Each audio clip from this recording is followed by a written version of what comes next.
Hello, everyone. This is Reed Kastner-Lang, host of Dharma Unfiltered, Ottawa, Wisconsin, coming in from the Kettle Moraine Golf Course, right off of hole number 5.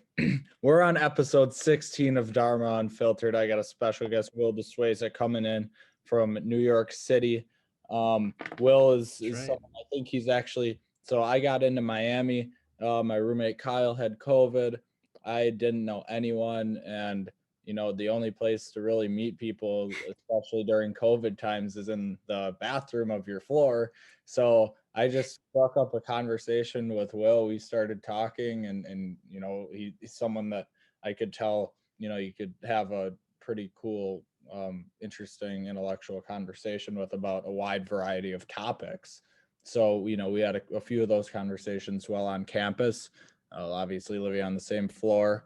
And so, Will, if you just kind of want to introduce yourself, I think this conversation will be very fruitful once we get into it. Yeah, so I think you've pretty much hit the mark about everything about me. I'm from New York City. I religiously play games, watch anime. I'm not too interesting in terms of hobbies, but I do have a soft spot for academics. So I like talking about things in terms of like education, maybe some physics and science, all that good stuff. So hey, if we have those conversations, that'd be interesting too. I also do a little bit of debate on like politics or philosophy if you're into that as well. So if you have any ideas with respect to like, government, I'd be willing to debate that. Okay. Okay, cool. Yeah, I too am very interested, not so much in academics, but more so in philosophy and politics. But let's start let's start with academics. Um, let's start with where your love for academics initially came from, and how high school, how your I guess your high school experience was, and then moving into how the past 3 months, first semester of college at U Miami has been. Oh boy. Okay, my love for academics is not really innate. I didn't start off like, the nerd, I guess, or whatever you might call it. Like I said, I started off pretty much playing games every day. That was pretty much my like routine. And somewhere like around halfway through high school, I just thought to myself, you know what? It would be nice learning, I guess, because I felt like my life had sort of taken a full stop. Like I wasn't really going anywhere.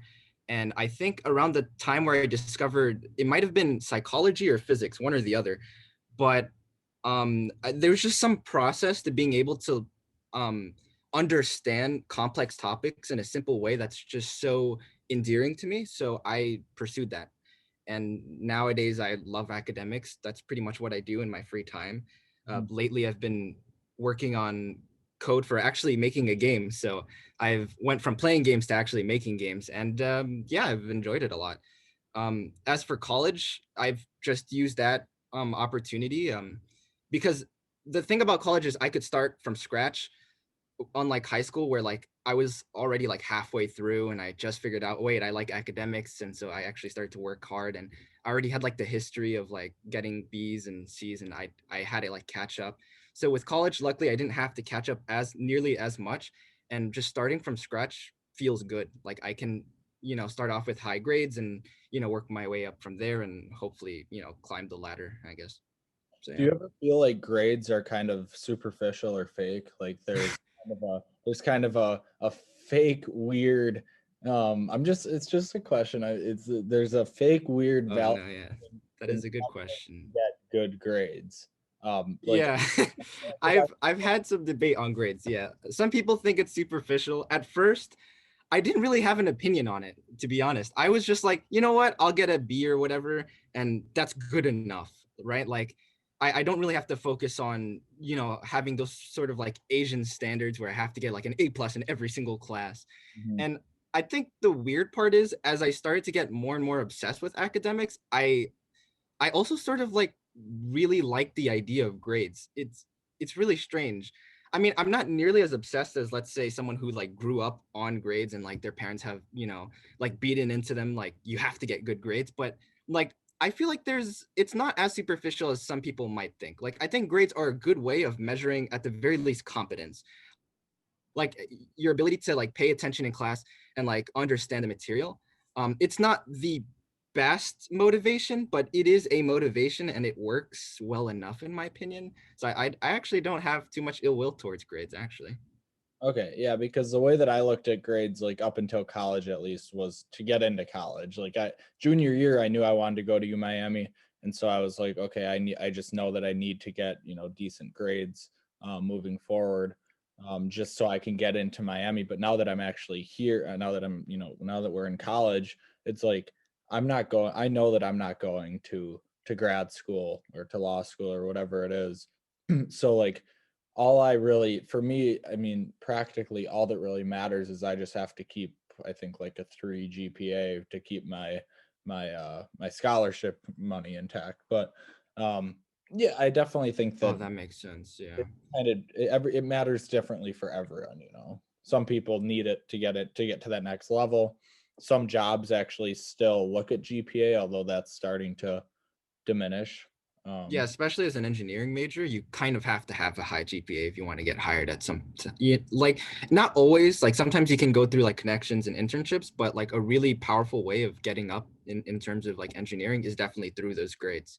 So, but then again, I don't really chase grades because of like any extrinsic factor. Like I don't really care about getting a job that much. It's more of just like personal fulfillment, like, oh wow, I can get a good grade. That feels good, I guess. you know? Yeah, but you're also learning like you're obsessed with the not necessarily the grade itself, but kind of like the learning behind it as well, right? Oh yeah, for sure.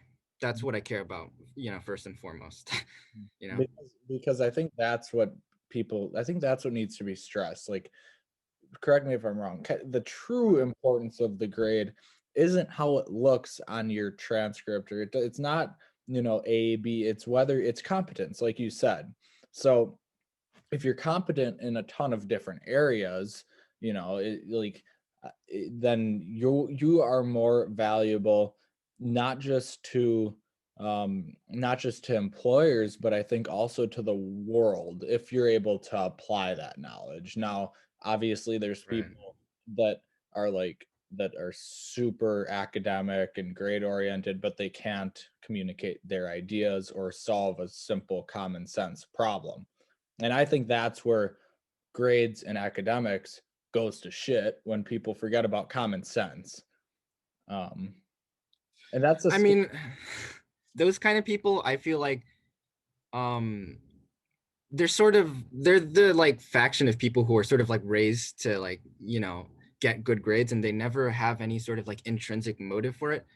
um I feel like, yeah, that is the majority. I'd have to admit, like most people who are chasing grades tend to fall under that category of like, you know what, I'm just going to do it because like i'm I just want to do it. I've been told that this is the right way to do things, so this is how I'm going to do it. um I don't think it's I don't think it's like a terrible thing. I wish it could be different, but to be honest, building up that intrinsic motivation is already super difficult as it is. That I don't really like. I understand why it happens. I understand why the grades are superficial to those sort of people. I don't know. Like it's really complicated for me Yeah. because like for me personally, like every day I have to reconcile with the fact, because sometimes I will talk to people who have high grades, right? And I'll notice that there is like a really large like distinction between like my sort of motivation and then the people who are intrinsically motivated. And it's really hard to communicate since like I might be talking about something as simple as like physics, right? And I guess their reaction feels more like, I don't know, it's like when you have like a fake friend and and you can sort of tell like they're not like actually interested in the topic. They're just there because they were told to be there. I don't know. it it's really weird, but i I don't know. Yeah. I just sort of live with it. Yeah. Yeah. And I think it's kind of in part the society and the matrix that we've built up. And when I say we, like America, I guess, like we've built up the idea that this is the only way. And not much has changed for over 100 years in terms of like content. Oh yeah. Obviously slightly, but the core competencies haven't changed that much. You still got math, you still got English, you still got science, and yes, they're important. But I'm almost all I care about is practical learning, like learning that you can practically apply. If I can't practically apply it, I don't want to waste my time with it. And that's just me. That's but so I've in actually I've actually talked a lot about this with my friend. He has the same idea as you do, where he really wants more of an education system where we focus on, practicality and like application. And to be honest, I don't really know, because like most of the stuff I learn isn't immediately practical. Like if you study calculus 2, for example, or like calculus 3, at that point you start getting into mathematics that's like so complex that you might not actually see it in your day-to-day life, right? Maybe calculus 1 if you're an engineer, but at a certain point there's like the English that you learn, or the mathematics that you learn, or the science that you learn starts to get a little bit too overblown. And I'm actually okay with it. I feel like having that sort of complexity is, even though it's not immediately useful, it's a good way to be in the right mindset. And it really helps you tackle problems that you wouldn't have thought otherwise, and helps with like innovative thinking. But that's just my hot take, I guess. Yeah, and I agree. I think it's also like in being in our situation, like being in America, being having the right to education and the right to going to like the University of Miami, and like I feel like we should take advantage of it, and we should Oh yeah, for sure. take advantage of education, and even if it may not seem super practical right now, some of these things might come up 30 years from now, and you might be like, hey, I think I've heard that somewhere. And even if you can't, directly put the dots together, at least you are able to speak on a much wider variety of topics. Right. You end up being a lot more well-rounded, and I think that's okay. Like I, that's a good skill to have, I think. I think, yeah. That's vastly underappreciated. Yeah.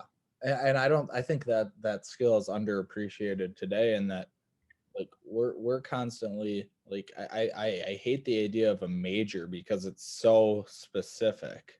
And Oh yeah. I want that like well-rounded education. Like I don't want to just focus on one core thing. I want to do everything. I just want to get a good understanding of everything. Yeah, I've always wanted to be like a jack of all trades, but I guess the trade-off is that I'd be like a master of none, and then Right. like if I'm good at everything, then like I might not be like extremely skillful in one area that people actually need. Yeah. But I mean, it I mean like in terms of education, right? I think another problem that I have is I don't know, I can't quite articulate it well, but I feel like one big problem is the teachers, right? Like it's not just the course material itself, but it's the people who are delivering that course material. And I feel like a lot of teachers themselves fall into the same trap of like, I'm they're not necessarily teaching it because they like the material or they're extremely passionate about it, but it's almost the same reason why students chase grades, right?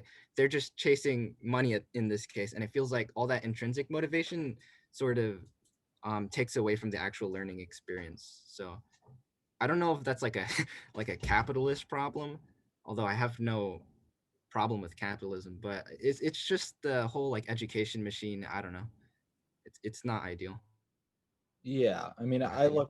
I look at it kind of like I really haven't had any like super meaningful or close relationship with teachers up until college. And like getting to college, like I feel like half of the class is like connecting with these professors. Like I had my business law professor and my Spanish professor this semester were the two best like teachers that I've ever had. And like I definitely agree. It's all about the teacher. Like you could have like my pre-calc teacher wasn't exactly the most engaging, and that didn't help the situation at all. But it's that math is a tough subject to teach. But like definitely, like if you have a professor that truly cares about you as a student, and that truly portrays the information in a way that is easier for you to digest, it helps a lot, no matter what the Oh content. yeah, for sure. And that's something that you get in college. Yeah. Don't get that you didn't get previously. Actually, I don't know if this is a problem with the University of Miami's like engineering major, but all of my professors, except for my English, I felt like were lacking. Like, Really. I don't know what it was, but like, oh my God. There were so many times where I was in my engineering class, right? And like the the crap he would say, it was like ridiculous. I think one time he was teaching us, there's this one coding software. It's called MATLAB, right? It's stuff that engineers use to like put in certain functions or whatever. And he was teaching us in particular how to like isolate the variable with MATLAB, right? We were supposed to solve some equation and code it out. And he said something along the lines of, he gave us code, right? It was like, here, use this. And I think I asked him like, oh, why does it work? Like, why do we have to code it the way you showed us, right? And he was like, oh, don't worry about that. That is like a mathematician's problem. Like, we don't have to talk about that. Anyway, and then he just goes on like nothing ever happened. And it's like, I don't know. I hate that style of like learning and teaching where you're just, spoon fed information. And it's like, it got to me. But Yeah, that's my experience so far. Yeah. I agree. And it's like I hate professors that are just like textbook professors. Like I want to be able to have Yes. a conversation with you, and like my business law teacher is a perfect example of it. Like she was excellent. Like she would give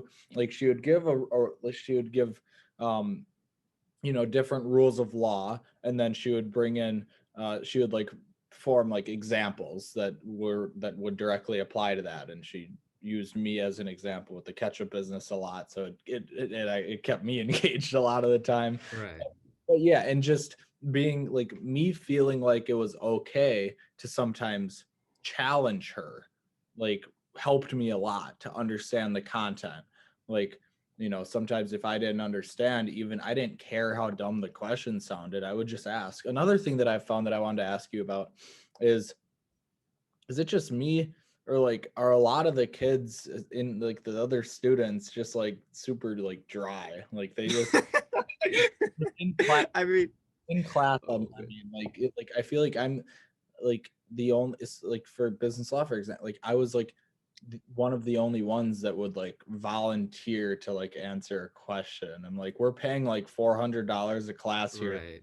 You'd be like a little bit more engaged. I mean, it's not my problem, but Sometimes I felt that way. Can I tell a story? I'll it's actually it's an experience I had with one of the students.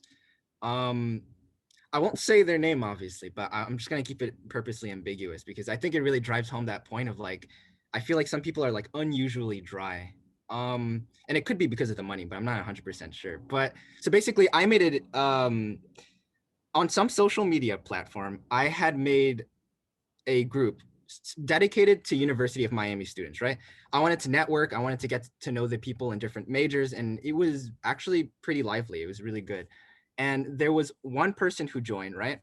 And they were pretty cool, right? Now I have an interesting sense of humor, okay? Like in person and outside, I tend to be a little bit I guess you could say a little bit raunchy with my humor. I tend to be a little bit I don't quite know what the word is, maybe a dark sense of humor. But I think for the purposes of this group, everyone was pretty much okay with it, right?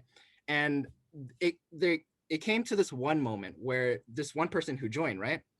We were discussing something along the lines of like academics, and I actually wanted to meet them, right? So I was like, yo, maybe we should meet sometime. I'm gonna leave about like a few days because of winter vacation, right? So I was like, oh, whenever we can meet, great.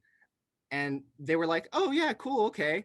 And well, actually, no, they weren't like, it wasn't like an oh yeah, cool, okay thing. It was more like I was teasing them because I was trying to put up the persona that I was like a smelly redditor, right? I know it's a terrible sense of humor, but I would go to the people in this group chat and I'd say stupid shit like, yo, send feet pics, right?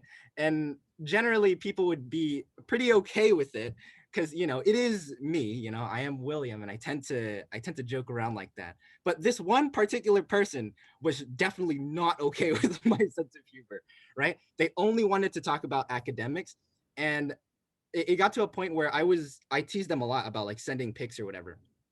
And at some point I said, I made the offer. Okay, I wanna go to your dorm, right? And they're like, they sarc they sarcastically said yes, right? So it's like, okay, you know what? Let me play this bit a bit. Let me joke around about this a little bit.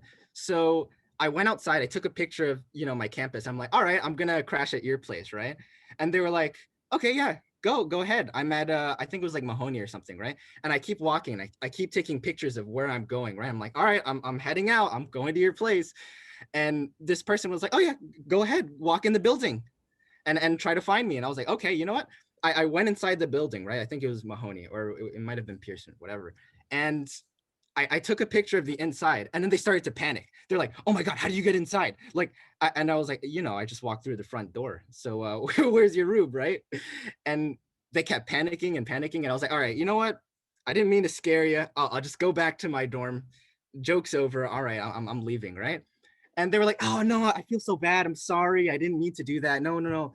I didn't, maybe we could talk. And I was like, nah, I'm leaving, right? So then I thought back to it and I was like, all right, maybe they were sorry. Maybe we could actually meet, right? So the day after, I was like, all right, one last final offer if you want, right? I DM'd them and I was like, if you want to meet, I'm open to it. If not, then it's okay. We don't have to care about this, right? And they're like, you know what? Fine. 8 p.m. we'll meet. I meet them. We have a normal conversation. Again, it's admittedly a little bit dry. Like you get those sort of vibes that they only really cared about academics. And I tend, as much as I like academics, it's not the only thing I talk about. I Me- actually have a personality. Where- And Where'd you, so, huh? where'd you meet them? I met them at the student center. I forgot what was the name. Shalala. Yeah. Yeah, right. It's a beautiful place, by the way. So I go in there, I talk to them, we have like a 2-hour conversation or so, and then I leave, and that's it. And someone in the group chat, oh yeah, for context, this person's a girl, right? So it's kind of throwing fuel to the fire. So I go back to the group chat, right? I talk about my experience. I'm like, oh yeah, I talked to them, I met them, right? And one of the people there is like, oh, do you like her, right? And I was like, yeah, I don't want to talk about that, right? And this girl gets like livid, right? She gets really mad and she goes to the owner of the group chat, right? Or one of the moderators. And they were like, can you ban him? Like, I actually don't like him. I was like, oh God, no. What have I gotten myself into? So at that point, I was like, you know what? I'm blocking them. That's it. So yeah, in summary, the people in UM are quite interesting. They're a Brady bunch. Um, yeah, dry is a understatement in my opinion. But yeah, that's my story. I don't know if you have any experiences like that, but Yeah, I think it's interesting because um it's weird. I think it's the college campus. I think that's the way it is. I think that's the way it is no matter what campus you're on. And I thought it was so weird because when we came down, I was thinking there's all these different kids coming from around the country from all different sorts of cultures come onto this campus and everyone's acting like very very similar and they're all wearing the same colors and oh yeah, true. shirt. I thought it was like I didn't wear anything the whole time I was on campus because I was like a little bit creeped out on the Yeah, same. I like don't know. Have you seen that Onion video? no. Do you know the Onion? Yeah, Um, I recently got this one video recommended to me. I didn't even know where they made this joke about actually students, and there's this one guy who's like, "Oh yeah, go Canes!" Right? And it felt very like cultish and like seeing everyone wear that sort of like whole like the same outfit and have like the same sort of dry personality. It feels too, I don't know, tribal. I don't know. weird. It's yeah.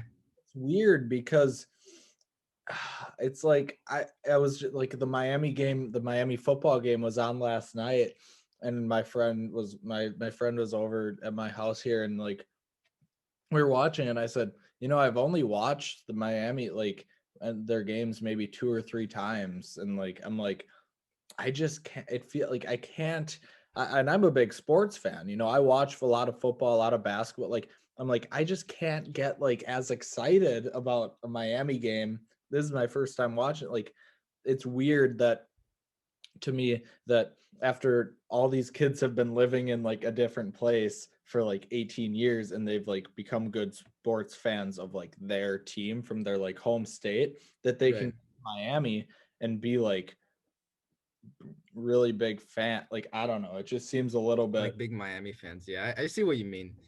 I mean, I'm not. So the difference between you and I is I am not into sports whatsoever. I do not care about football. But so from that perspective, seeing college sports and like the Goliath the industry is like really weird.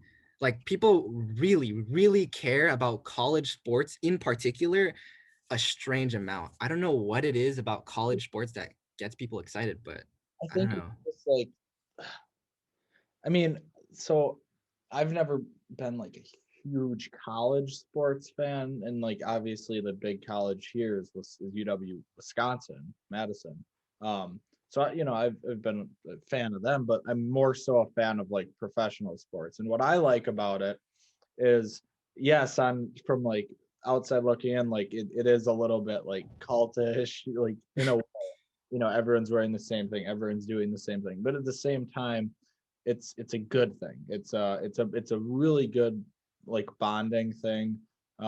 It's generational, like these sports are timeless. Like I grew up big on baseball, so like I've been watching Milwaukee Brewers, going to Milwaukee Brewers games since I was 4 years old. So like it's kind of, I think that's what brings a lot of the value, and like kind of being with a bunch of people that happen to either go to the same college as you or be from the same place as you is like pretty cool. Like I think like you That have makes sense. something in common off the bat with all these people in this huge stadium.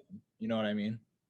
I mean, but like what you said with like professional sports, that kind of makes more sense to me that people would get like really engrossed in like professional sports because it's like they're teams that are really good at what they do. I'm not saying that college sports isn't like they're not the teams there aren't as good or like they aren't talented. I'm just saying that the professionals are like you understand because they're like the best of the best, right? They're like the cream of the crop and you want to see them win. And so that makes more sense to me than just like I don't know, seeing your college play football. Yeah. Yeah. And But I've always been one to like kind of shy away from anything having to do with like even in high school, like I didn't go to any of the football or basketball. I mean, like freshman, sophomore year I did, but come senior year, I was just so, and like all the, I don't know if your high school did this, but just like all the kind of like spirit week and like oh yeah. Yeah, anything. our I'm like, school loved that. I'm just gonna like, I'm just want to like do what I want to do. Like, I don't want to, like, you know what I mean? Like, it's like there's too many Yeah. people that feel like they need to be a part of something bigger, and that's, I think that's it. I think that people people don't really understand themselves enough to be able to just be themselves. They feel like they have to be part of something. Oh, that's definitely true. But I mean, that makes sense, right? It's harder to be individualistic, right?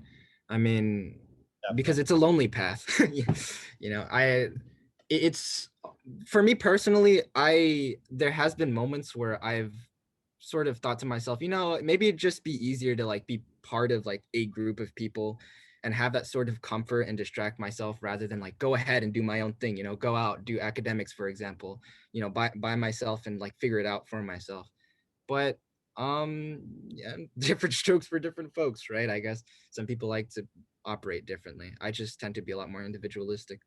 Yeah, I think that's me too, and especially recently. I think especially like once I got out of high school, like I wasn't affiliating with people that I didn't want to affiliate with. Like I was just kind of, but yeah, in terms of individualism, yeah, it's really hard because you look at all the greats, you look at all the greatest innovators of in history, and they're all pretty individualistic. The people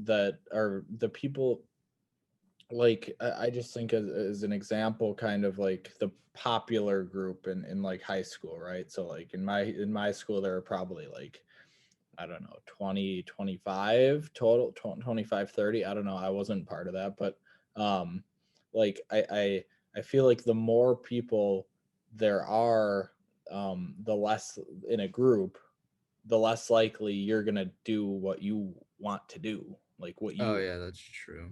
Because you make. sort of have to conform to like the decision making of that group, right? Exactly. And it's not just that, it's also like I feel like the groups themselves provide are more so of like a distraction from like your own problems. Like if you don't want to confront something that's like a flaw about yourself, maybe you can just again conform with the group and pretend it doesn't exist, right? Or like blame the group. So I don't know. I I noticed what you said earlier though. Like you don't want to. You said you didn't want to interact with the people that you didn't like. What was that? I just got picky with who I wanted to interact with. Yeah, so like how do you make that decision on like who's worth interacting with and who isn't? Because I'm actually curious. I mean, I think that everyone is worth interacting with, and at some level, like I think that, um, even if it's those 10-second conversations about where you're from, what's your major, like even if it might seem boring, I think that you never know who that person could be. But still, you can still be choosy. And I think it first came through me to me by like kind of thinking about like you got to figure out yourself like before you can figure out like other people and like who your friends are like so like for me I kind of figured like once high school ended, I mean, I hung out with a ton of people, a ton of different people in my grade, like throughout high school. And then when high school ended, when we graduated and COVID hit or whatever, like I only really hung out with like 5 or 6 people like all summer, right? And like now when I'm back here in Wisconsin, like I really only hang out with like 4 or 5 people. And it I that's and but I'm much happier with that because I know that those people are like great and they're like I don't have to worry, I don't have to think about what like they're like my brothers to me at this point, like it's not even a question. So having those super close relationships for me up here kind of taught me to be selective down there and to know that there's a ton of kids. I don't want to say to choose from, but to choose from, to be friends with, and to spend a good amount of time with, and know that there's some people that are better for you at a physical level, at a spiritual level, at a mental level than others, right? So Right. that's for me, I guess. No, I totally agree with you. I had basically the same experience, sort of like where, you know, after graduating, going out to college, my friend group sort of condensed itself into like one, a few people that am very close to that I can confide with and all that good stuff. But I think there was another breaking point I had for myself personally. Um, I had a best friend, right?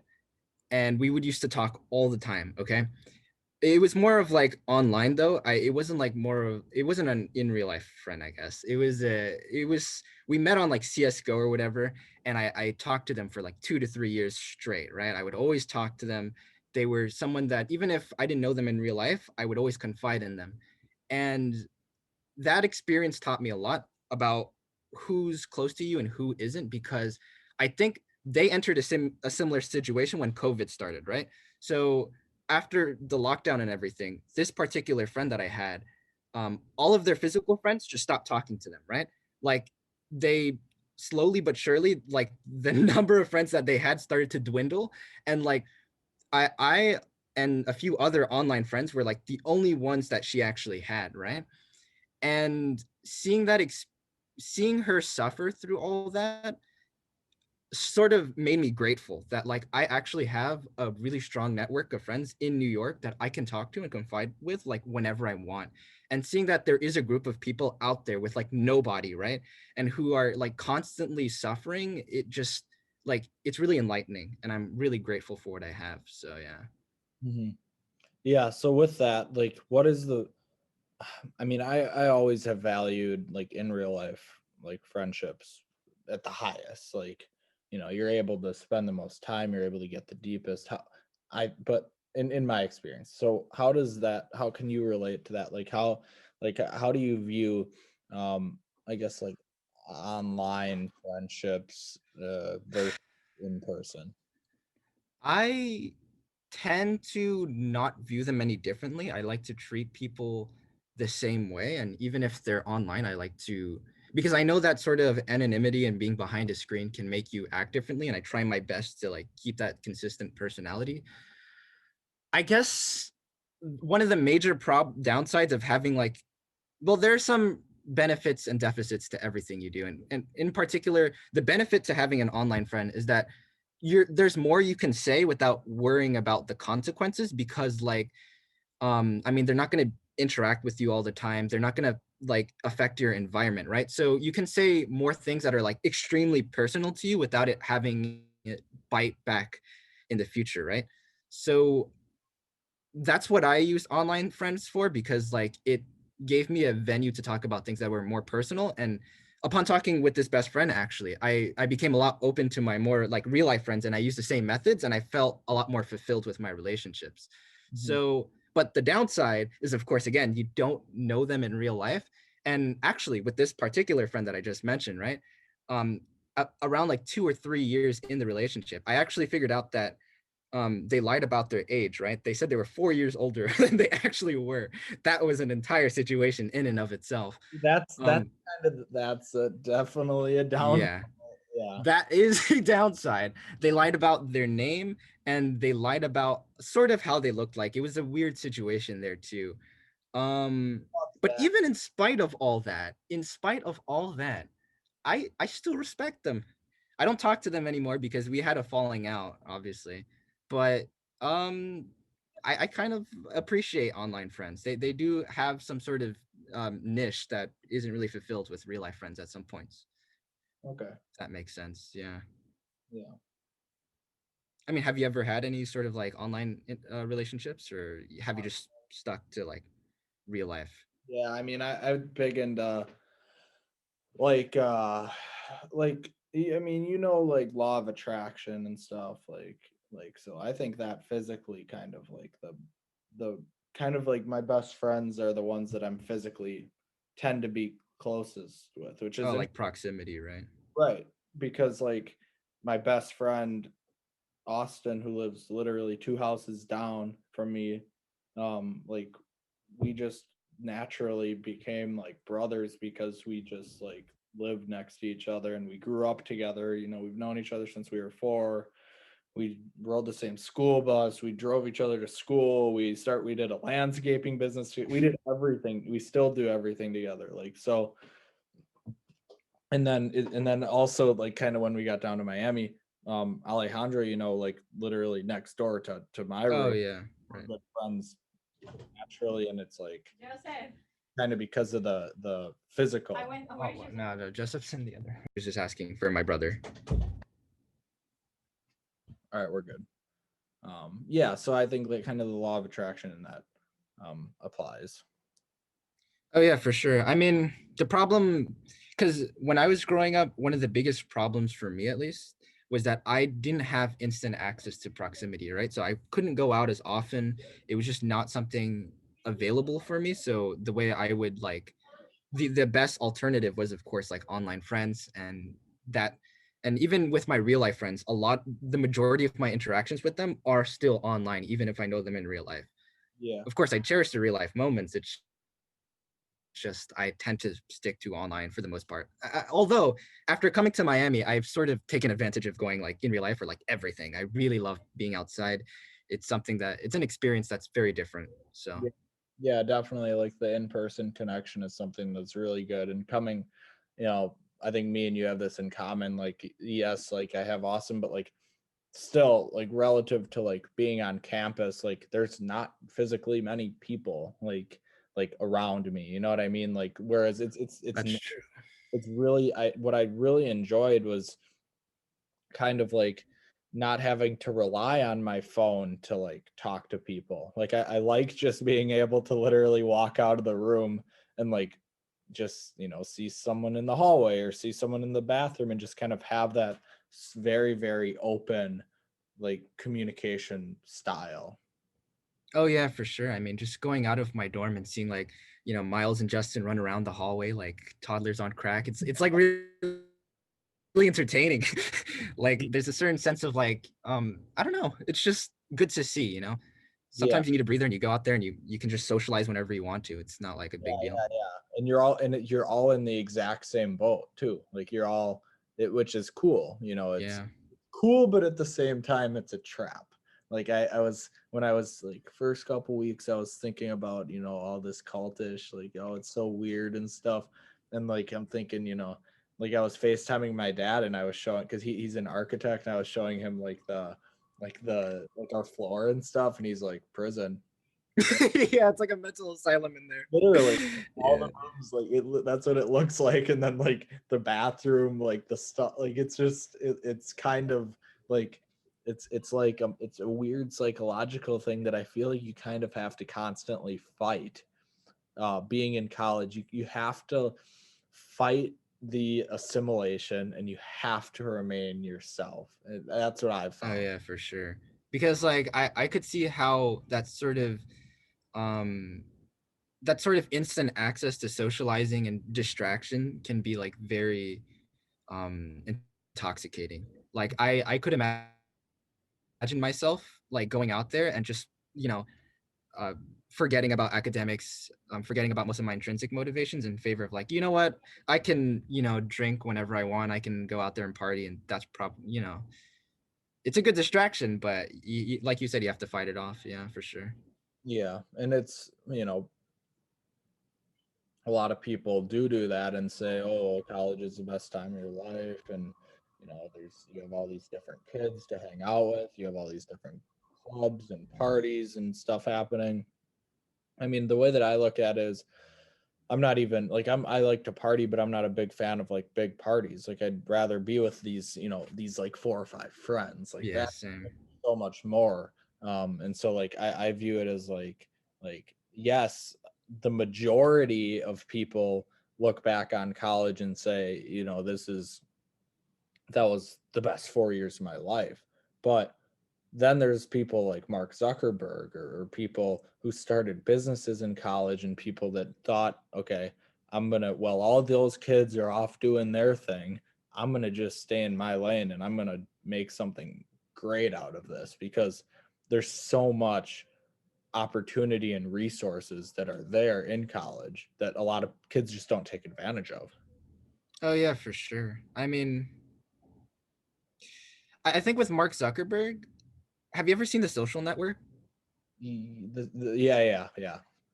Yeah, I think that sort of um sheds light on the whole thing, where like I know The Social Network was like almost an attack on Mark Zuckerberg, since he did have some like controversy with making his company and like stealing a little bit. But I think it, like when you actually boil it down, like he took advantage of a lot of the opportunities in college, a lot of the connections, right? Talking to forgot what their name was, but like the twins who came up with the original idea with The Social Network, and like his friends who actually went ahead and did the marketing. And that's sort of what I see college as, like, again, going out there, experimenting with ideas, and like, you know, ultimately making something new, right? And not necessarily using like the social the socialization platform that we have to not to just socialize, but to also be able to just go to another kid's like dorm room and like work on something, right? Like Yeah. use like and that all comes down to like who you choose to spend your time with. Like do you use that Thursday night to go to Pub 52 and get drunk with a bunch of kids, or do you use it to work on a project or whatever, or make content or whatever it is? Like that's at the end of the day, it may seem attractive to want to go with those distractions, but I mean that's what's gonna separate the best from the rest. Yeah, for sure. I mean, some of my most memorable experiences from last semester was just like interacting with your, you know, your roommate Kyle, right? Where he would like come in and we would discuss things about like, you know, stocks, and talking about like shooting different ideas in terms of engineering, and like that sort of stuff I love to do, right? Yeah. And I'd be down to do way more of it, you know, next semester, and as far as I am in college. Yeah. Yeah. Right. And I've been trying to kind of find those types of kids that I can have those conversations with. And that's not a lot, it's not, but but I've boiled it down to like literally law of attraction. Like I'm gonna do just the things that I want to do, and if I meet someone while I'm doing that thing, obviously we have something in common. Like obviously we are in the same place at the same time, and I think that's huge. I think that like the relationships and connections and meaningful connections will naturally come if you be yourself. Oh yeah, of course. Right, because yeah, it's not good to be fake. I'll say that much. Yeah, Yeah, and it's just good to stay true to yourself. Wait, Miami. hold on. By the way, wait, let me charge my Surface Pro because it's actually gonna die in like 5 minutes. Hold on. Yeah, you're good. Yeah. One. Okay. Okay. Now we're back. What were we talking about? Oh yeah. So do you view romantic relationships any differently? I'm actually interested in that. In general, or for me personally, or Yeah, like for you personally, like in college, like do you view romantic relationships in the same way as you would like, finding that whole like law of attraction, or finding someone who's like incredibly individualistic or pursuing their own thing, or like you can communicate with them and start projects, or is it like a very different sort of vibe? um, I mean, in terms of finding someone that I actually am gonna, like you said, is someone that's like individualistic, wants it, is they're on their own path. Like, I think there's very few of those, especially females, especially females at the University of Miami. That Saying like it's like is true. It's like, I mean, a lot of people are dry, but a lot of the females are drier. Unfortunately, I've found like it's like a lot of them have very, very similar personalities. So, personally, I'm not necessarily looking for like a long-term relationship right now, just because I'm like very, very busy with other things.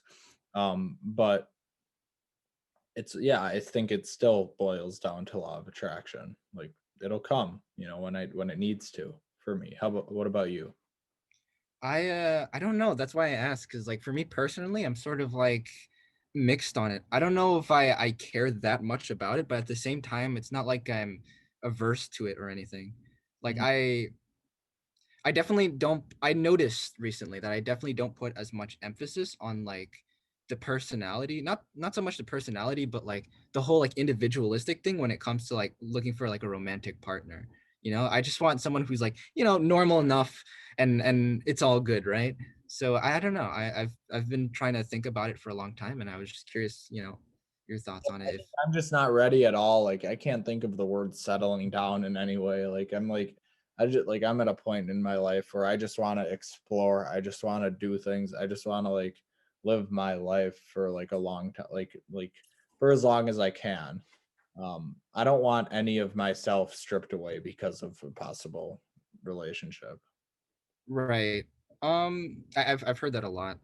I realize that you tend to like there's a lot of sacrifice that comes to like actually starting romantic relationships. It's again like there's a lot of attention that you have to give, and that might pour into like your business maybe. I don't know. Sometimes there's a part of me that tries In to be a little bit optimistic and feel, and maybe there's like someone out there that you don't have to sacrifice as much, but maybe that's not realistic. No, definitely. I think that like there's definitely people out there, but like for example, and you want it to be beneficial. Like you want having like that partner to be beneficial to you, like personally, spiritually, and also if like for me, like for my business, like it's like I don't want it taking away energy and effort from my businesses. So like my business partner Evan has a girlfriend, and it's beneficial, like they started dating like 2 year like junior year, and I was like I said to him when they started, I'm like, well, let's just make sure that this isn't like it doesn't end up being a bad thing, right? Like this doesn't end Right. up being a distraction. He said no, no, it's a good thing, because if you I feel like if you truly have someone that you truly care about, it makes you, and they care about you, and they believe in you and you believe in them, like it makes you happier and therefore more productive. And So more motivated, right? more motivated, yeah. That's fair. It's just really hard to find, that's for sure. So, Yeah. but it's funny, law of attraction, man. Like Evan and his girlfriend, like I think they went to like the same elementary school for a couple of years, and then like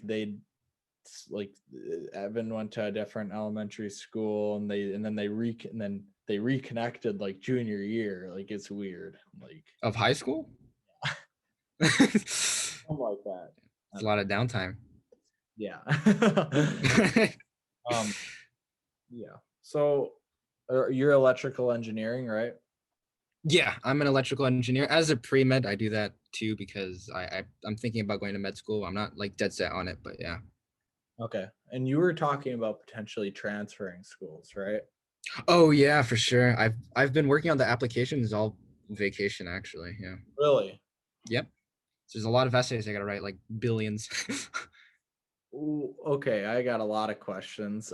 First of all, are you going to Miami in the spring? Yes. The applications that I'm doing only allow for the fall. So I have to go to Miami this spring, which is not a big deal because I like UM. So it's yeah. Yeah, yeah. So what other schools are you applying to?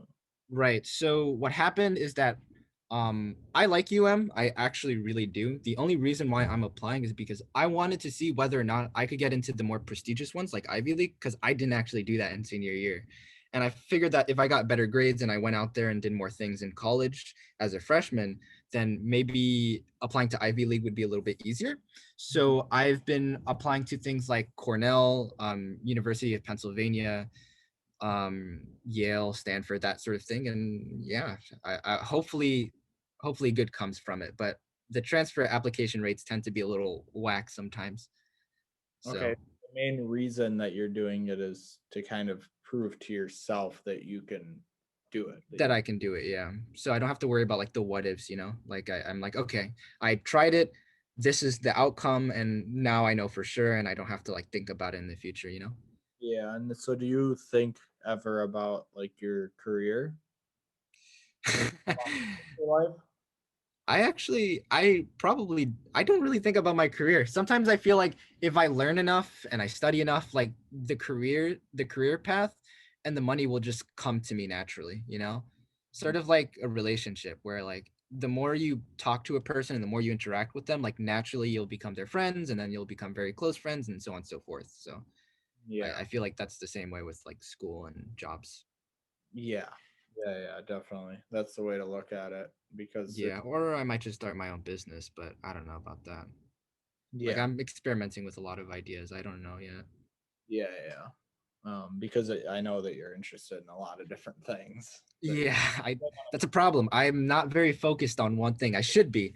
I feel like sometimes I have like ADHD, you know, like going across different like that's what makes you with the different. study. Like, you don't say you should be because like I feel like I'm kind of the same way. Like I feel like you want to be focused to the point where you're productive and you're like getting things done, but I feel like it's also important to know how to keep your options open and Oh to yeah, for sure. Yeah.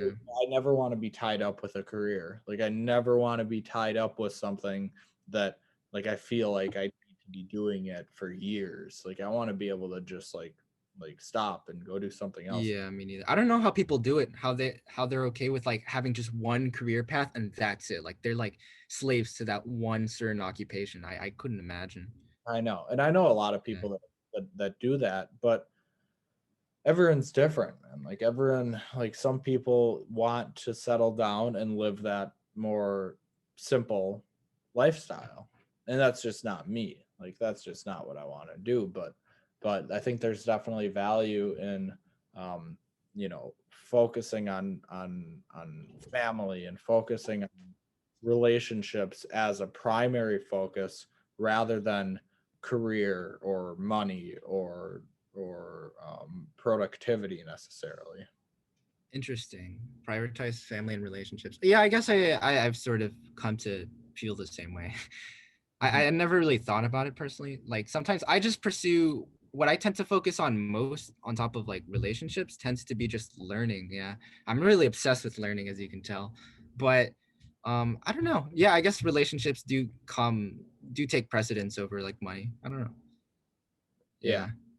And I've gotten really into learning too, but I feel like I feel like the school system up until college gave me such a negative perception of learning, because like it was the constant, like every single day waking up at 5:45 in the morning, and then you got to go to Jesus. schoolwork and classes that you really don't care about. But now I've kind of broke out of that, and I've realized that the learning really, like, doesn't necessarily have to happen in the classroom. The learning happens like every single second that we're alive. Like we're constantly Yeah, true. You're um, just constantly, figuring out yourself and figuring out the world around you. right. And I think people need to open their eyes a little bit more to see that, like to understand that learning doesn't just happen in the classroom. Like your class doesn't just end and then you're like just like done with learning. Like I'm constantly learning all the time, whether I'm working on business, like, and what I found is that I do my best learning when I'm doing, when when I'm applying, and when I'm for example, in business, like whenever I'm on a phone call for catch up please, like um I've kind of learned as I've gone, and I've learned, and I think that's the best way to practically learn is by doing something in real life, and learning the things kind of as you need to. Oh, so like just going with the flow, right? 100%. I tend to be a lot more structured with how I learn. I'm like, I find an idea that I like and I just like exploit the living hell out of it.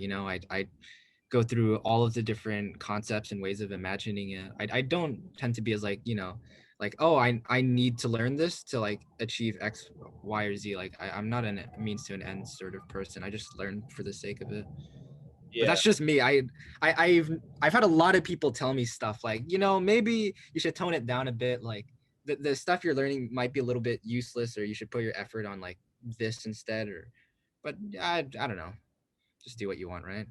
If you're enjoying it, why not? Yeah, exactly. What's some of the most interesting things you've learned lately? Lately, I've mainly been doing a lot. Well, two things. I've been doing a lot of game design, like I mentioned.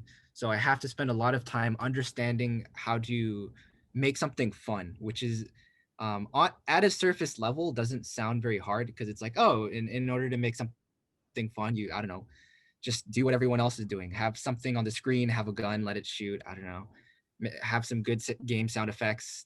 It'll all come together. But no, there's like a specific like game loop. There's a formula. There's a lot of skills you have to master, like being able to have the right music, the right composition, the right writing, the right level design, and all that stuff. It's very complicated. Game design is such a hard process.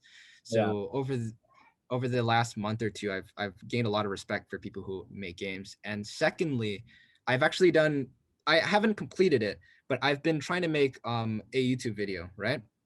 It's like a more like a video essay about a game that I enjoy, because I tend to like talk about art that I've experienced, and I like to communicate it in the way I see fit.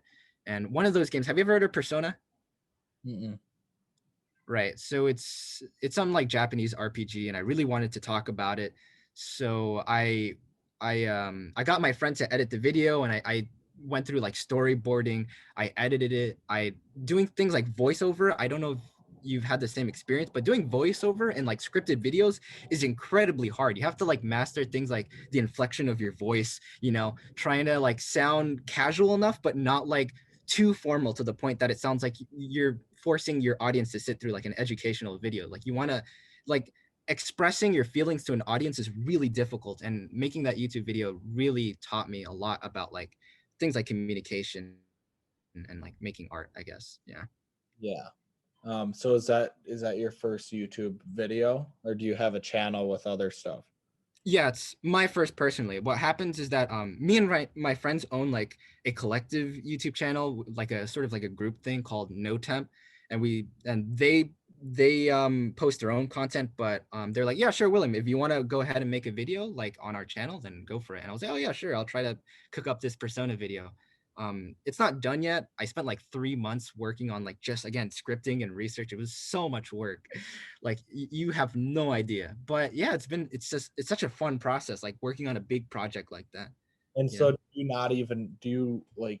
you not care how many many views you end up getting on. No, it's for myself. I want to see if I can actually finish this project and make a video that feels good, that sounds good, and that feels like it's high budget almost.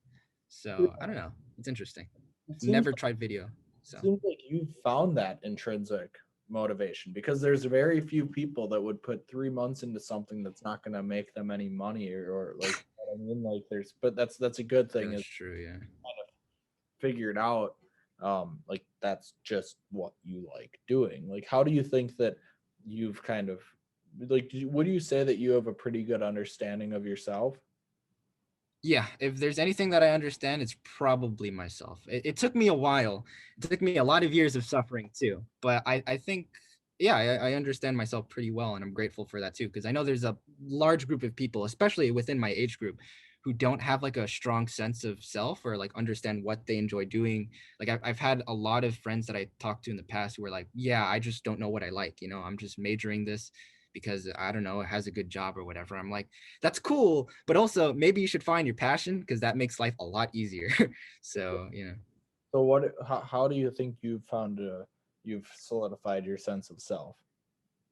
um for me personally, I don't recommend this, but it took me, like I said, a lot of just suffering, like making mistakes constantly with other people, with myself, and like going through the same pattern of like making a mistake and then having it, like having that mistake have impactful consequences that I can see and I can study, and going through that same loop of like, okay, let me make this mistake again, let me see what happens. um that's how I did it. I don't recommend it. I think that there are easier ways of going about like learning about yourself, like relationships. I learned that later on, like senior year, junior year of high school. I figured out that relationships are just far superior in being able to discover yourself. But again, for the majority of my time, it wasn't through relationships. It was just more through, like, again, suffering, mistakes, trial and error, and figuring out what worked. So Yeah, yeah, I agree, and I can relate. I think that it's it's about, there's definitely suffering involved, and there's suffering all the time in life, but once you kind of figure out your sense of self, and once you figure out how to just, when you figure out how to remain calm in all situations, then that suffering becomes way not as bad, like, you know what I mean. oh yeah, for sure. And Just being able to be like stoic and like a little bit more like nonchalant or not caring about this what's going on around you is just like a superpower. I definitely, I strive to do that, yeah. yeah. And sometimes I fail miserably. I will admit, like for the last 6 months, there have been times where I've been a little bit too panicky and I wish I would have handled things differently. But again, that's the sort of trial and error that I go through to like learn and be Yeah, able to improve. and I kind of look at it like it's an everyday growth thing. Like it's a, like to become like wise and stoic and still, and to not really worry about the small things in life, and to really just focus on the big things. It just takes time, and once you kind of build that into your routine, and once you like kind of do the things that you know will help you get to that point, once you start to build those habits and do them consistently, like your whole mindset can completely shift for the better. Oh yeah, for sure. I mean, you make of the world what it is. Like your perception of the world is what makes the world, I feel, right? Like it's not the world itself, but it's how you perceive it. And being able to change that and alter your perception of the world is enough to change the world, I guess, if that makes sense. Oh, yeah, yeah, and it's all about like the time, like what you spend your time doing. Like, yeah, create your own reality, create paradise on earth. Like, what if we're in heaven? Like just like, you know what I mean? What if, like, Yeah, I know what you mean. pretty much, why can't we just like make this heaven on earth, and do that by, wait, like kind of finding your passion and doing the things that you and really truly intrinsically enjoy doing every day. So you're doing things that you want all the time, you're spending time with the people that you want all the time, and honestly, if you can achieve those two things, that's pretty much heaven on earth. Like that's, and maybe if you're in a place that you really enjoy, like if you're, do the things you want, be with the people you want, be in the place you want, it doesn't get much better than that. Yeah, that's beautifully put. It's as simple as that, really. It's hard to do, but once you master it, it's it's heaven on earth. Yeah. Yeah, it is definitely hard to do. Um, but though I think those first two, I think figuring out what you want to do, um, is probably the hardest because place usually has to do with those two things, like right, like if you're in a place that has those people that you want to be around with, then that's kind of covered. But figuring out what you want to do is hard. For me, it was the opposite, actually. Figuring out what I wanted to do was like the easiest part, right? It was like, oh, I got this down. Now for the relationships, now that was difficult for me. But I don't know, it's different for all people, right? Yeah, definitely. And it all comes down to trial and error. It all comes down, like, you're not going to learn anything by doing nothing. Like, you get, at the end of the day, you just got to keep moving. You got to keep like living. You got to keep doing things. Yeah. Which, yeah, it's just life, I guess. It's not Yeah. exciting, but it's something. Well, you can make it exciting. Like, make the smallest things exciting. Like, I Oh just, yeah, for sure. like I was just, so I've been editing up these podcasts, and I did one. My friend from Bay Area, California, said, um, there's a quote by the creator of Rick and Morty, and he said the meaning of life is everything. Like, the meaning of life is, like, stop, like, keep it simple, stupid. Like, just like, the meaning of life is literally, it's like this right now. It's like this conversation that we're having. It's when this conversation ends. It's like, it's being. It's literally just being. Like, and if you kind of manifest into your mind that this is heaven on earth, right? That, like, we have, like, right now, like, we have, like, our family around us and our closest friends around us. Like, this is pretty much heaven on earth, and enjoy every second of it. Yeah, that's an interesting way of putting it. I remember hearing that Rick and Morty quote. I didn't actually like. Yeah, that's interesting. Yeah. Hmm. Well, is there any other big topics that you want to hit on today? Um, huh. I don't know. You can shoot a few if you want. I'm really bad at thinking of. I tend to just any specific big topics. You Um, tend to just kind of like hear a topic and then be like, oh yeah, like, yeah, that's what I do. I yeah, hear a no, topic, I just latch onto it, and I just like talk to my heart's content. flip the script here. You ask me something. Oh boy. I'm actually curious. I think I asked you this before, but like, do you do anything like artistic in nature? Like, do you play games or like listen to music often or like watch movies? Do you care anything related to that or? Yeah, and I think more so than I used to. Like, I used to be really just like narrow-minded in like business, but now I'm working on like, see, I have this desk here, this plywood desk that I Ooh, keep it messy, but I'm working on like making like, here I have my mic here, but I'm working on getting, nice room. this is my basement. But Oh, that's your basement. yeah, but we're working on Yeah, uh, that's huge.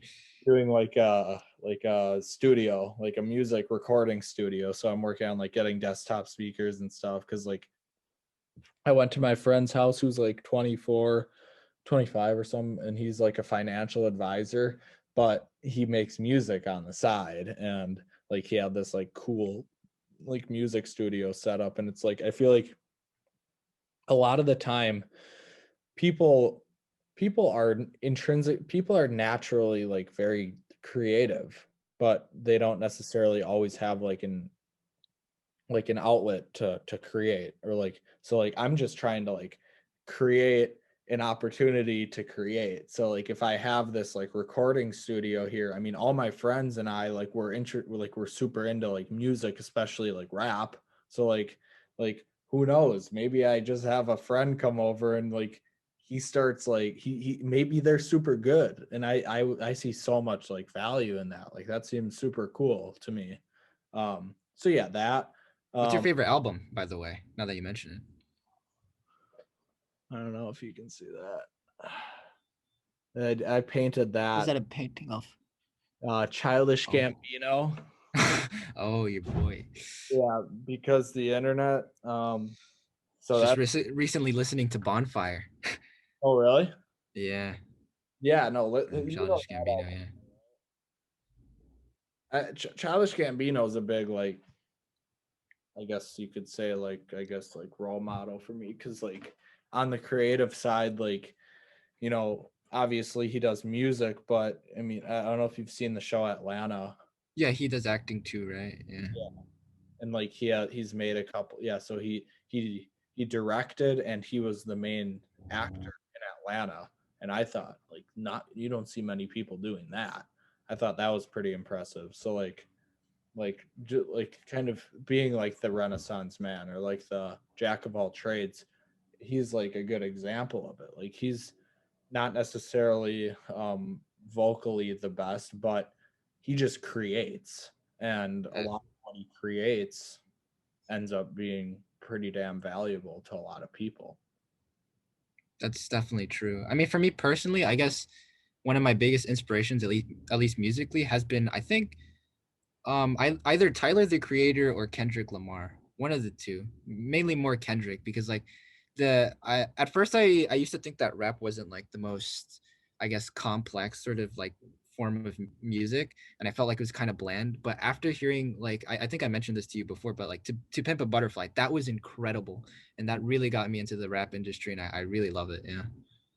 Yeah, so do you see your yeah, I agree. And like Kendrick used to be like growing up, like he was like middle school and stuff, like he was like my favorite rapper, like by far. And I was kind of always more on that like I guess like conscious rap wave with like him, like J. Cole. Um and obviously now I listen to all sorts of stuff. Like I'm like listening to trap too. Like I listen to everything.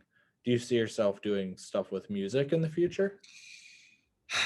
I've always really wanted to try to make my own rap. I don't know why, but there's something about it that's so captivating. It's like Yeah, that's making what I'm a saying. poem, but like on like music form almost. That's And I what I'm really want to try that out. you had the like I don't know like that like I'm creating a studio. Like if you had like if you had the means to do it, like you would, right? Like I you would, yeah, 100%. If I took the time to study it, I had all the equipment with all like, the mics and whatnot and the setup, I would totally try it out for sure. Yeah, but I'm in a really small apartment. There's no way I can make a studio. This is like a 3-bedroom apartment in New York City. It's like one of the few, and I don't know, it's really small. where you're at Queens, right? I'm at Queens, yeah. So it's Okay. more suburban, but yeah. Yeah. But I mean, you could do it. Just obviously not with studio like desktop speakers. Like, but you could just. I know people do it in apartments like that. Like just with basically all you need is like the like headphones, mic, and then like a song. Right. Pretty much. I don't know. That's Uh, definitely true. I mean, the the hardest part isn't exactly also getting the equipment. It's also like being able to get it right. Like I've no when I try to make my own rap because I try to like write some things. One of the hardest things for me was like figuring out the right flow and having like everything sound like it clicks. I don't know. There's a certain like rhyme and rhythm to rap that you really have to master, and it's really difficult. So yeah. I don't know. Yeah. Yeah. So it seems like you kind of are always like interested. Like, do you spend a lot of time like in your room, like at your house? I spend all the time in my room in my house. Oh, in my apartment complex, I guess, or building or whatever it is. But yeah, Never feel the need, like I get antsy. Like I'm like I mean I grew up outside, like so like I'm like I get antsy. Like don't do you ever feel that, or are you always like occupied? Like are you always engaged in something? I've learned to live with my computer. I've been engaged. I know how to use the internet to the best of my ability, so I haven't really gotten any like antsy. I've I if I want to do something, I just again like search it up. I find the material, and I can keep myself entertained pretty well. If anything, going outside for me is a little bit more exhausting than staying in here in my computer and just figuring it out within this like constant space, Yeah. right? Because I understand it the most. So. Yeah. That makes sense. Although sometimes getting out of your comfort zone can Oh help. yeah, for sure. That's why I went to right, to get out of that comfort zone and do something new because as much as I love my computer because I do. I mean, my computer, I built it from scratch. I looked at all the parts. I was Yeah. like, all right, I'm gonna get this graphics card, this power supply. I put it together. I love my computer, but yeah, like going out of my comfort zone, going outside, trying something new. That's probably what I should be doing, and that's what I have been doing in UM, at least. I hope so, to the best of my ability. You should start creating like more YouTube videos, like, because if like just me hearing like you built your computer, like I feel like if you like documented that journey, like that procedure and stuff, like I feel like that could draw a lot of attention, bring That a lot is true. of value. Yeah, I guess I can talk about like my own thoughts and opinions on like certain graphics cards and CPUs, because I do tend to be like very I tend to be very into that sort of thing.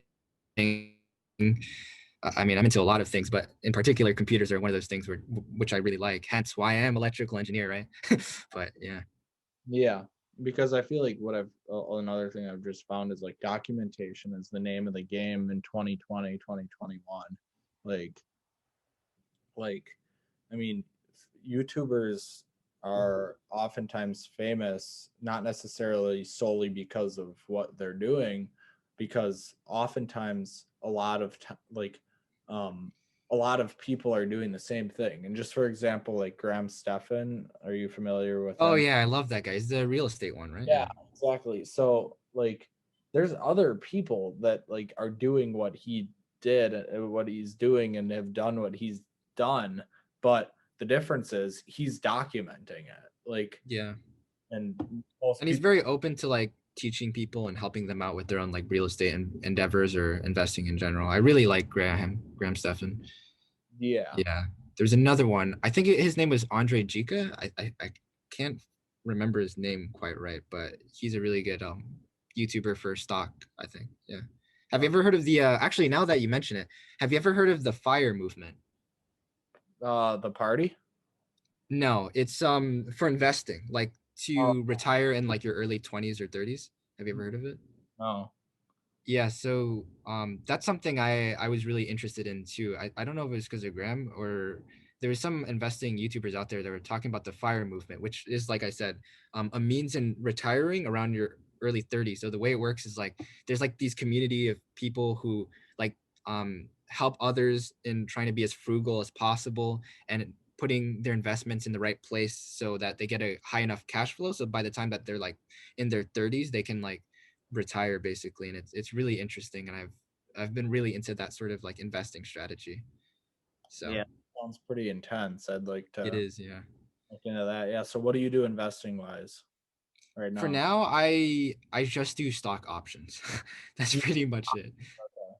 Yeah, so lately I've been investing in Sony, and that's made me a lot of money, but mainly Sony. So is But investing your main source of income? yeah, it's pretty much like my one source of revenue right now. But that's about all I do. I invest for fun like I would anything else, right? I don't really care too much about the money, just more so like I'm putting my money in the right place and I'm investing in the right people. And that's another place I get enjoyment from. Yeah. I Yeah. really want to try real estate though. That one sounds really interesting. Yeah. Yeah, like actually buying off houses and stuff. Yeah. Yeah, I agree. I just don't know how to get started. Like I know you get your real estate license, but and I've watched a lot of Graham Stephan's videos and stuff, but I feel like it almost needs to be like it kind of needs to be a full-time thing if you want to really. Yeah, for sure. Or at least you need to have a lot of capital in the beginning. Like you need a lot of money to put into the real estate market initially, right? Like real estate is not cheap. So it's been hard for me to like actually find a way to even get into it. So Yeah. maybe if I get like a full-time job and then I'm like, okay, now I can buy a house, let me try real estate, and then maybe I would, but I don't know. I'm broke. So I can't actually do anything. Yeah, yeah, for now until you start your business and you're making millions. Ideally, that's the plan, yeah. Ideally, that is the plan. Okay. All right, man. Well, it was really good talking. I gotta actually get going here. Got some things to attend to, but had a Yeah, I lot of got you. I'm gonna I have your information and stuff, so I'm gonna convert this and then get it uploaded to YouTube and Spotify. I'm working on actually getting it uploaded to Apple Podcasts as well, but I'll Ooh, I'll sweet. send you the link as soon as I'm done. So Yeah, Gotcha. Nice talking to you though. Really, it was a man, great conversation. I look forward to talking more, and let's keep in touch right before. I mean, we're already going back here in like 3 weeks, so Yeah, so I will see you in 3 weeks then. That's yeah, for sure. good man. Have a good one. All right. You too.